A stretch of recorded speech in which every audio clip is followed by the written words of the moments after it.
Welcome to R3 Telugu news channel. మరిన్ని update కోసం మా ఛానల్ను ఇప్పుడే సబ్స్క్రైబ్ చేసుకోండి. విధంగా స్థాపించడం జరిగింది. ఇందుకొరకు తెలంగాణ ఉద్యమకారులకు దక్కవలసిన ఫలాలు గతంలో దక్కలేదని చెప్పిండు.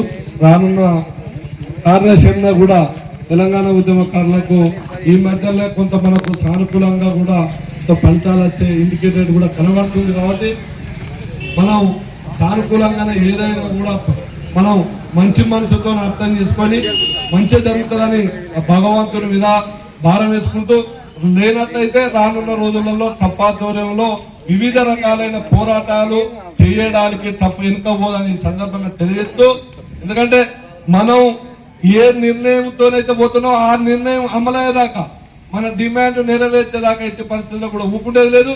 ఇంకొకటైతే వాస్తవం, తెలంగాణ ఉద్యమకారుల ఈ హుజరాబాద్ ప్రాంతంలో సంబంధించిన కీలకంగా వ్యవహరించిన ప్రతి ఒక్కరు కూడా, ఒకరు బీజేపీలు ఉండొచ్చు, ఒకరు బీఆర్ఎస్ ఉండొచ్చు, కొందరు కాంగ్రెస్ ఉండొచ్చు, లేకుంటే ఇంకా కొందరు న్యూట్రల్గా ఉండొచ్చు. తెలంగాణ ఉద్యమకారుల మీ అందరికీ మాత్రం ఒకటి మాత్రం తెలంగాణ ప్రాంతంలో ఈ హుజరాబాద్ ప్రాంతం నుంచి మీ ఒకటి కరీంనగర్ జిల్లా నుంచి రిక్వెస్ట్ చేస్తున్నాం. ఈ టైంలో పట టఫ్ ఆధ్వర్యంలో జరిగే ఏ పోరాటమైనా మీరు కలిసి వచ్చినట్టయితే తెలంగాణ ఉద్యమకారులకు దక్కవలసిన ఫలితాలు దక్కుతాయి. అదేవిధంగా సమాజం లోపల కూడా తెలంగాణ ఉద్యమకారులకు మనకు ఒక ఐడెంటిటీ కార్డు కానీ బస్ పాస్ కానీ లేకపోతే భావితరాలకు తెలియవలసిన రోజు ఒక కమిటీ వేసి మనం గుర్తించినట్టయితే మన ప్రజల లోపల, మన గ్రామం లోపల, మన ఇంట్లో కానీ గౌరవం దక్కే విధంగా ఉంటుంది. కాబట్టి మీరు ఇటువంటి టైంలో ఇటువంటి తరుణంలో కూడా కలిసి రావాలి.